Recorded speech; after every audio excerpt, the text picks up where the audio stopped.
ഇത്തരത്തിലുള്ള ആഭിചാര കർമ്മങ്ങൾ ചെയ്യുന്ന ആളുകൾക്ക് സ്ത്രീകളുമായിട്ട് ബന്ധം വളരെ കൂടുതലാണ്. സ്പിരിച്വാലിറ്റി പല ടൈപ്പ് ഉണ്ട്. ദൈവത്തോട് പ്രാർത്ഥിച്ചു എന്ന് അത് സ്പിരിച്വൽ ആവില്ല കേട്ടോ. എന്തായിരിക്കും അതിന് കാരണം എന്ന് അറിയാമോ?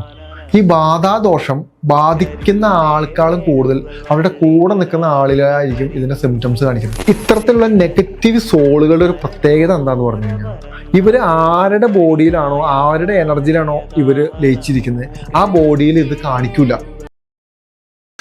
ഈ ബാധാദോഷം ഈ ബാധ ഉള്ള ആളുകൾക്കാണോ അതോ അവരുടെ കൂടെ നിൽക്കുന്ന ആളുകൾക്കാണോ ഇതിന്റെ എഫക്റ്റ് ഏറ്റവും കൂടുതൽ അനുഭവിക്കേണ്ടി വരുന്നത്? രണ്ട് രീതിയുണ്ട് ഇതിന്. ഒന്നാമത്തെ രീതി, ആ വീട്ടിലുള്ള മറ്റംഗങ്ങൾ കുറച്ചുകൂടി സ്പിരിച്വൽ ആണെങ്കിൽ, കുറച്ചുകൂടി പൂജകളും പ്രാർത്ഥനകളും മന്ത്രങ്ങളൊക്കെ ആയിട്ട് പോകുന്ന വ്യക്തികളാണെങ്കിൽ ബാധിച്ച ആൾക്ക് മാത്രമേ അതിൻ്റെ ദോഷം നമ്മൾ കാണുള്ളൂ, സൈഡ് എഫക്റ്റുകൾ കാണുള്ളൂ. ഈ സൈഡ് എഫക്റ്റുകളാണ് ഉറക്കത്തിൽ നിലവിളി, കരച്ചില്, ചിരി, ബ്ലഡ് വേണമെന്നുള്ള തോന്നല്, ഉപദ്രവം, പിന്നെ തുള്ളല്, ഇത്തരത്തിലുള്ള പല കാര്യങ്ങളും കാണിക്കുള്ളൂ. ഇനി തിരിച്ച് ആ വീട്ടിൽ ആരും സ്പിരിച്വൽ അല്ല, ആർക്കും ദൈവമായിട്ട് ഒരു ബന്ധമില്ല എന്നാണെന്ന് വിചാരിക്കുക. വളരെ ഇപ്പം നമ്മൾ പറയില്ലേ യുക്തിവാദികൾ എന്നൊക്കെ പറയുന്ന കാറ്റഗറിയുള്ള ആളുകളാണെന്ന് വിചാരിക്കാം. എന്ത് പറ്റുമെന്ന് പറഞ്ഞു കഴിഞ്ഞാൽ ഞാനൊരു ഉദാഹരണം കൂടി പറഞ്ഞിട്ട് പറയാം. നമ്മുടെ തൊട്ടടുത്ത് നിന്ന് എറണാകുളത്തുനിന്ന് ഒരു ചേട്ടൻ വിളിക്കാം. പുള്ളിക്ക് നല്ല പൈസയൊക്കെ ഉണ്ട്, പക്ഷേ എത്ര ശ്രമിച്ചിട്ടും പൈസ കയ്യിൽ നിൽക്കുന്നില്ല. നല്ല ശമ്പളമൊക്കെ ഉണ്ട്, പൈസ കയ്യിൽ നിൽക്കുന്നില്ല. ബിസിനസ് ഉണ്ട്, ബിസിനസ് വളർച്ച ഉണ്ടോ എന്ന് വെച്ചാൽ വളർച്ചയുണ്ട്, എന്നാൽ ഇടയ്ക്ക് പരാജയപ്പെട്ടു പോകുന്നു. ഇതൊക്കെയാണ് അവസ്ഥ. പുള്ളി എത്ര ശ്രമിച്ചിട്ടും മുന്നോട്ട് പോകാൻ പറ്റുന്നില്ല. കുഞ്ഞിന് ചെറിയ പഠന പ്രശ്നമുണ്ട്, എന്നാൽ പഠിക്കുന്നുണ്ട്. ഭാര്യ ഓക്കെയാണ്, ഭാര്യ ഭയങ്കര സ്പിരിച്വലാണ്, ഒരു കുഴപ്പമില്ല. സ്പിരിച്വാലിറ്റി പല ടൈപ്പ് ഉണ്ട്. ദൈവത്തോട് പ്രാർത്ഥിച്ചു എന്ന് അത് സ്പിരിച്വൽ ആവില്ല കേട്ടോ. ഈ ചേട്ടൻ കാണാൻ വേണ്ടി വരാം. ആ ചേട്ടൻ കാണാൻ വേണ്ടി വന്നു. ഈ ചേട്ടൻ്റെ പ്രശ്നമാണെന്ന് ചേട്ടൻ അറിയാം.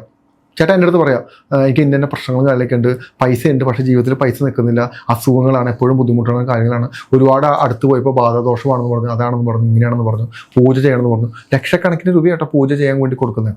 പേടിപ്പിച്ച് കഴിഞ്ഞാൽ പിന്നെ നമ്മൾ പണം കൊടുക്കൂലോ.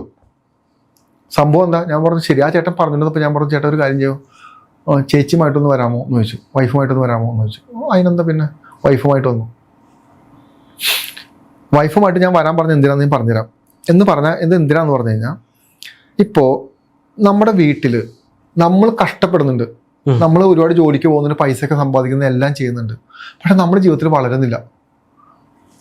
എന്തായിരിക്കും അതിന് കാരണം എന്ന് അറിയാമോ? ഈ ബാധാദോഷം ബാധിക്കുന്ന ആൾക്കാളും കൂടുതൽ അവരുടെ കൂടെ നിൽക്കുന്ന ആളിലായിരിക്കും ഇതിന്റെ സിംറ്റംസ് കാണിക്കുന്നത്.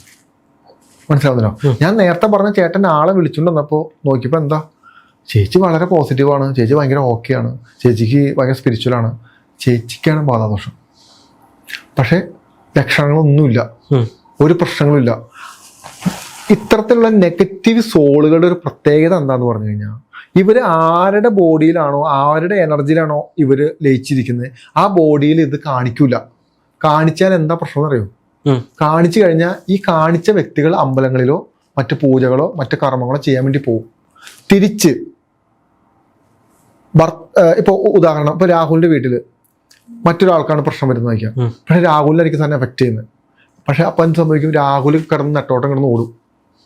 രാഹുലിന് ഒരു പ്രശ്നമില്ല, പക്ഷെ ബുദ്ധിമുട്ടുകൾ മൊത്തം കാണിക്കുന്നത് രാഹുലിന്റെ ശരീരത്തായിരിക്കും, രാഹുലിന്റെ മൈൻഡിലായിരിക്കും, ബുദ്ധിമുട്ടിലായിരിക്കും. മനസ്സിലായോ? ആ ചേട്ടന്റെ ഭാര്യയ്ക്കാണ് പ്രശ്നം. ഈ ചേട്ടനാണ് ഇതിന്റെ ഉപദ്രവങ്ങൾ മുഴുവൻ. രാത്രി ഞെട്ടുന്നു, പേടിക്കുന്നു, അലറുന്നു, കാര്യങ്ങളൊക്കെ ചെയ്യുന്നു. എന്നാൽ ഇറ്റ്സ് എ മാനിപ്പുലേഷൻ. ഈ വ്യക്തി വർഷങ്ങളായിട്ട് പൂജകളും മന്ത്രങ്ങളും അമ്പലങ്ങളുമായിട്ട് കയറി കിടക്കാം. ഒരു ഗുണമില്ല. ഒരു ഗുണം എങ്ങനെ ഗുണം ഉണ്ടാവും? ചേട്ടനൊരു പ്രശ്നമില്ല, പിന്നെ ഇങ്ങനെ ഗുണം ഉണ്ടാവുക? ദൈവങ്ങളുടെ പ്രശ്നമല്ല അത്. മനസ്സിലായോ? പക്ഷെ ചേച്ചി എന്ത് ചെയ്തു? ചേച്ചിക്ക് ഇത് അറിയില്ല. ഇത് മനഃപൂർവ്വം അല്ലല്ലോ, ചേച്ചിക്ക് ഇത് അറിയില്ല. സംഭവം എന്താ? അവരുടെ തറവാട്ടിൽ നിന്ന് അവർക്ക് കൈമാറി കിട്ടിയിരിക്കുന്ന സാധനമാണ്. മനസ്സിലായോ? ഇതെന്താ പ്രശ്നം? കൂടെ നിൽക്കുന്ന ആളെ ബാധിക്കുള്ളൂ. കൂടെ നിൽക്കുന്ന ആ സറൗണ്ട്സ്, കുഞ്ഞുങ്ങളുടെ പഠനത്തിന് പ്രശ്നം വരും, ഭർത്താവിന് പ്രശ്നം വരും. അപ്പോൾ പല കേസുകളും എൻ്റെ അടുത്തോട്ട് വരുമ്പോൾ നമ്മൾ ആദ്യം ചെക്ക് ചെയ്യുന്നത് കൂടെ നിൽക്കുന്ന ആൾക്കെന്തെങ്കിലും ബുദ്ധിമുട്ടുണ്ടെന്നാണ്. ഇവർ പറഞ്ഞു വരുമ്പോൾ അവരുടെ പ്രശ്നമാണെന്നൊക്കെ പറയും. അത് എൻ്റെ പ്രശ്നമാണ് സാർ, ഞാൻ അങ്ങനെ ചെയ്തു, ഞാൻ ഇങ്ങനെ ചെയ്തു, മുൻ ജന്മത്തിൽ ഇങ്ങനെ പ്രശ്നമുണ്ടായി, എൻ്റെ വീട്ടിൽ ആരെങ്കിലും ദുർമരണപ്പെട്ട് മരിച്ചുപോയി, അങ്ങനെ ചെയ്ത് ഇങ്ങനെ പറ്റിയെന്നൊക്കെ പറയും. ഇതൊന്നുമല്ല. ശ്രദ്ധിക്കേണ്ടതെന്ന് പറഞ്ഞു കഴിഞ്ഞാൽ, നമ്മുടെ ജീവിതത്തിൽ എന്തെങ്കിലും പ്രശ്നങ്ങൾ ഉണ്ടെങ്കിൽ അത് നമ്മുടെ പ്രശ്നമാണെന്ന് ആദ്യം നിങ്ങൾ വിശ്വസിക്കരുത്. പല ആളുകളും പലതും പറയും. അതൊന്നല്ല ഇവിടുത്തെ വിഷയം. നിങ്ങൾ ആദ്യം പ്രശ്നങ്ങൾ കൃത്യമായിട്ട് മനസ്സിലാക്കുക. നമ്മുടെ കൂടെ, നമ്മുടെ വീട്ടിൽ, നമ്മുടെ അച്ഛനോ അമ്മയ്ക്കോ നമ്മുടെ ഭാര്യയ്ക്കോ നമ്മുടെ മക്കൾക്കോ ഇത്തരത്തിലുള്ളൊരു സോൾ പ്രസൻസോ നെഗറ്റീവ് ഇഷ്യൂസോ ഉണ്ടെങ്കിൽ അത് നമ്മളെ ബാധിക്കും. അതുകൊണ്ടാണ് കർമ്മബന്ധം എന്ന് പറയുന്നത്. ആ ബന്ധമുള്ളതാണ് നമ്മളെ ബാധിക്കുന്നത്. ആ എഫക്റ്റ് ആ വീടിൻ്റെ അകത്ത് മുഴുവൻ നെഗറ്റീവ് ഊർജ്ജമായിരിക്കും. നെഗറ്റീവ് ഊർജ്ജം പറഞ്ഞാൽ ആദ്യം നഷ്ടപ്പെട്ടു പോകുന്നത് നമ്മുടെ ആരോഗ്യമായിരിക്കും. റൊട്ടേറ്റ് ചെയ്തായിരിക്കും അസുഖം. എനിക്ക് ഇന്ന് നാളെ അവൾക്ക്, മക്കൾക്ക്, അമ്മയ്ക്ക്, അച്ഛന്, എനിക്ക് ഇങ്ങനെ കറങ്ങിക്കൊണ്ടേയിരിക്കും. ഇങ്ങനെ കറങ്ങിക്കൊണ്ടിരിക്കുമ്പോൾ എന്ത് സംഭവിക്കും? അപ്പം തന്നെ മനസ്സിലാക്കിക്കോ, സാമ്പത്തികപരമായ ഊർജ്ജം നഷ്ടപ്പെട്ടു തുടങ്ങി. ധനഊർജ്ജം നഷ്ടപ്പെടും. പണം പിന്നിൽ ലൂസായിക്കൊണ്ടേയിരിക്കും. പണിയെടുത്തിട്ടും കാര്യത്തിൽ ഒന്നുമില്ല, സമാധാനക്കേട് വന്നുകൊണ്ടേയിരിക്കും. അപ്പം എന്ത് പറ്റും? മനസ്സിലാവുന്നുണ്ടോ? അപ്പം ഇത്തരത്തിലുള്ള കുറേ കാര്യങ്ങളായിരിക്കും ഇതിനിടയിൽ മൊത്തം സംഭവിക്കുന്നത്. അപ്പം അതുകൊണ്ടാണ് ഇന്ന് മനസ്സിലാക്കേണ്ട ഒരു കാര്യം എന്താണെന്ന് പറഞ്ഞാൽ, നമ്മൾ വിചാരിക്കും നമ്മുടെ പ്രശ്നങ്ങളാണെന്ന് ഒരു നിർബന്ധമില്ല. ഇനി നമ്മുടെ പ്രശ്നമാണെങ്കിലും അല്ലെങ്കിലും ഇതിനെ കൃത്യമായി കണ്ടുപിടിക്കുക. അതായത് ഇപ്പോൾ ആലോചിച്ചേക്ക്, ഞാൻ പണിയെടുക്കുന്നു, എനിക്ക് പൈസയില്ല, ഞാൻ ഒരുപാട് കാര്യങ്ങൾ ചെയ്യുന്നു, എനിക്ക് ഭയങ്കര ബുദ്ധിമുട്ടാണ്. അങ്ങനെയല്ല മനസ്സിലാക്കേണ്ടത്. നിങ്ങൾ ആരുമായിട്ടാണോ കണക്ട് ചെയ്തതെന്ന് പ്രത്യേകം ശ്രദ്ധിക്കണം. ഇനി ഇപ്പം ഈ പറഞ്ഞ ദോഷമുണ്ടല്ലോ, ഇതല്ലാതെ വേറൊരു ദോഷം കൂടി ഉണ്ട് ഇതിൻ്റെ ഇടയിൽ. എന്താ? ഈ പല പുരുഷന്മാർക്കും ഈ പല സ്ത്രീകളുമായിട്ട് ഭയങ്കര കണക്റ്റഡാണ്. ഈ പുറത്ത് എന്താ പറയുക, നമ്മൾ പറയുന്ന പോലെ അവിഹിത ബന്ധങ്ങൾ എന്ന് പറയുന്ന പോലെ സ്ത്രീകൾ മാത്രമല്ല പുരുഷന്മാരും ഉണ്ട്. എങ്കിൽ പോലും നമുക്ക് പുരുഷന്മാരുടെ വിഷയം എടുക്കാം. ഇത്തരത്തിലുള്ള ആഭിചാര കർമ്മങ്ങൾ ചെയ്യുന്ന ആളുകൾക്ക് സ്ത്രീകളുമായിട്ട് ബന്ധം വളരെ കൂടുതലാണ്. ശ്രദ്ധിച്ച് മനസ്സിലാക്കണേ. ആഭിചാരം ചെയ്യുന്ന വ്യക്തികൾക്ക് ഒരുപാട് സ്ത്രീകളുമായിട്ട് നല്ല ബന്ധമുണ്ടാവും. ഇവരെ സെക്ഷൽ ഊർജത്തിലൂടെ ഒരു സ്ത്രീയുടെ ശരീരത്തിൽ നിന്നും സെക്സ് ഉപയോഗിച്ച് അവരുടെ ഊർജത്തെ വലിച്ചെടുക്കുന്ന ഒരു പ്രോസസ്സ് ആഭിചാരത്തിലുണ്ട്. നമ്മുടെ ശക്തിയാണ് വർദ്ധിക്കുന്നത്. ആ സ്ത്രീ ഒരു കറിവേപ്പിലായി പോകും. മനസ്സിലാവുന്നുണ്ടോ? ഈ ഊർജത്തെ വലിച്ചെടുക്കും. തിരിച്ച് എന്ത് കൊടുക്കും? എൻ്റെ ശരീരത്തുള്ള ദോഷം ഞാൻ ആ സ്ത്രീയിലോട്ട് മനഃപൂർവ്വം കൊടുക്കും.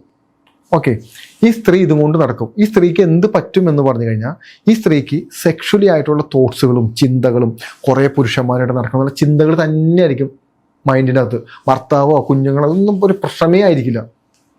ഈ സ്ത്രീകൾ ഇങ്ങനെ അന്വേഷിച്ച് നടക്കുന്ന സമയത്ത് കൃത്യമായിട്ട് ഈ പറയുന്ന പുരുഷന്മാരൊക്കെ ആയിട്ട് കണക്റ്റ് ആവും. അവരുമായിട്ട് ഇത്തരത്തിലുള്ള റിലേഷൻഷിപ്പ് കീപ്പ് ചെയ്യും. ഇപ്പം എന്ത് പറ്റും? എന്ത് ദോഷമാണോ ഈ സ്ത്രീനെ ബാധിച്ചിരിക്കുന്നത്, അതേ ദോഷത്തിൻ്റെ നല്ലൊരു ശതമാനം ഈ പുരുഷന്മാർക്ക് കിട്ടും. ഈ പുരുഷന്മാർ നേരെ വീട്ടിൽ പോകും, ഭാര്യമാരായിട്ട് ബന്ധം പുലർത്തും, കുഞ്ഞുങ്ങളുമായിട്ട് നടക്കും. ഈ സാധനം വീണ്ടും അവിടെ വർക്കൗട്ടാവും. ഒന്ന് ആലോചിച്ച് നോക്കി. ഇതിങ്ങനെ കണക്ട് ചെയ്ത് പോയിക്കൊണ്ടേയിരിക്കും. ഇതിങ്ങനെ സ്പ്രെഡ് ആയിക്കൊണ്ടേയിരിക്കും ഈ സാധനം. അപ്പോൾ ഇത്തരത്തിലുള്ള കാര്യങ്ങളൊക്കെ ചെയ്യുമ്പോൾ ഒന്ന് സൂക്ഷിച്ചാൽ നല്ലതാണ്. കാരണം രക്തബന്ധത്തിലൂടെയും ഈ പറയുന്ന സെക്ഷുവാലിറ്റിയിലൂടെയുമാണ് ഏറ്റവും കൂടുതൽ ഊർജ്ജം കൈമാറ്റം ചെയ്യപ്പെടുന്നത്. അത് പോസിറ്റീവ് ഊർജ്ജം കൈമാറ്റം ചെയ്യപ്പെടുന്നുണ്ട്, അതിനൊപ്പം നെഗറ്റീവ് ഊർജ്ജം കൈമാറ്റം ചെയ്യപ്പെടുന്നുണ്ട്. നെഗറ്റീവ് ഊർജ്ജം എന്ന് പറയുന്നത് ശാപമായിരിക്കാം, ദോഷമായിരിക്കാം. അത് നീണ്ട വർഷങ്ങൾ എടുത്താൽ മാത്രമേ ആ ശാപം ക്ലിയറായി മുന്നോട്ട് പോകുള്ളൂ. അപ്പോൾ ഇത്തരത്തിലുള്ള കാര്യങ്ങൾ ഞാൻ കഴിഞ്ഞ പ്രാവശ്യം പറഞ്ഞിട്ടത്, ഈ മസാജ് പാർലറിൽ പോകുമ്പോൾ ഉണ്ടാകുന്നൊരു അപകടം എന്താണ്? കാരണം ഈ നമുക്ക് മെൻ്റലി ഫ്രസ്ട്രേഷൻ വരുന്നത് എന്തുകൊണ്ടാണ്? സെക്ഷുവാലിറ്റി നമ്മളിലോട്ട് പുഷാവുന്നത് എന്തുകൊണ്ടാണ്? നമുക്ക് എന്തെങ്കിലും നെഗറ്റീവ് ഊർജ്ജം നമ്മുടെ ബോഡിയിൽ ഹൈ വൈബ്രേഷൻ വരും. പോസിറ്റീവ് ഊർജ്ജം വരുന്നത് പോലെ തന്നെയാണ് നെഗറ്റീവ് ഊർജ്ജത്തിന് വൈബ്രേഷൻ നമുക്ക് വരുന്നത്. ഈ വൈബ്രേഷനെ ഏതെങ്കിലും ലെവലിൽ നമുക്ക് പുഷ് ചെയ്ത് കളയണം പുറത്തോട്ട്. പല ആളുകളും ഒന്നീ കരച്ചിലൂടെ കളയും, ചില ആളുകൾ സെക്ഷുവാലിറ്റിയിലൂടെ കളയും, ചില ആളുകൾ സെൽഫ് ഹാം ഉപയോഗിച്ച് കളയും. എന്ന് പറഞ്ഞാൽ സ്വന്തം ശരീരത്തെ ഉപദ്രവിച്ച് വേദനിപ്പിച്ച് ഈ സാധനം കളയും. കൂടുതൽ ആളുകളും കളയുന്നത് സെക്ഷുവാലിറ്റിയിലൂടെയാണ്.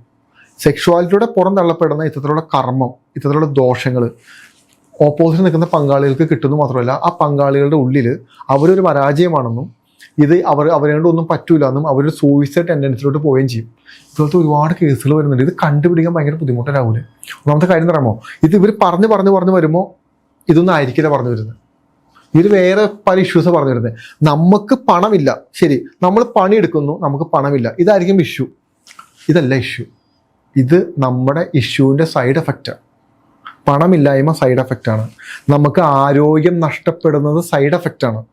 നമുക്ക് കുഞ്ഞുങ്ങൾക്ക് മുന്നോട്ട് പോകാൻ പറ്റുന്നില്ല, മറ്റു പല പ്രശ്നങ്ങളും സൈഡ് എഫക്റ്റുകളാണ്. നമ്മുടെ വീട് വിൽക്കാൻ പറ്റുന്നില്ല, മറ്റു പ്രശ്നങ്ങൾ, ഇതെല്ലാം സൈഡ് എഫക്റ്റുകളാണ്. കോർ ഇഷ്യൂ വേറെയാണ്. ആ കോർ ഇഷ്യൂവിൽ നിന്ന് ഡെവലപ്പ് ആവുന്ന ഊർജത്തിൻ്റെ സൈഡ് എഫക്റ്റുകളാണ് ഇതെല്ലാം. അതല്ലാതെ എനിക്ക് പണം വരുന്നില്ല എന്ന് പറഞ്ഞിട്ടൊന്നും പണം വരില്ല. ആ പ്രശ്നം എന്താണോ ആ പ്രശ്നത്തെ നന്നായി സമയമെടുത്തേ കണ്ടുപിടിക്കാൻ പറ്റുള്ളൂ. സമയമെടുത്ത് അതിനെ കണ്ടെത്തി ആ പോയിന്റ് എവിടെയാണോ ആ പോയിന്റിനെ ഒന്നെങ്കിൽ എടുത്ത് റിമൂവ് ചെയ്ത് കളയണം. അപ്പോൾ ഒരു കാര്യം മനസ്സിലാക്കണം, ഈ ഊർജം എന്ന് പറയുന്ന നെഗറ്റീവ് ഊർജം, നെഗറ്റീവ് സോളുകളില്ലേ, ഇതിനിങ്ങനെ പറിച്ചെടുത്ത് കളയാൻ പറ്റില്ല. രണ്ട് വഴിയുള്ളൂ. ഒന്നെങ്കിൽ എടുക്കുന്ന ഊർജത്തെ നമ്മുടെ ശരീരത്തോട് സ്വീകരിക്കുക ഒരു ഹീലർ എന്ന നിലയ്ക്ക്, അല്ലാത്ത പക്ഷം എടുക്കുന്ന ഊർജത്തെ പോസിറ്റീവാക്കി മാറ്റുക.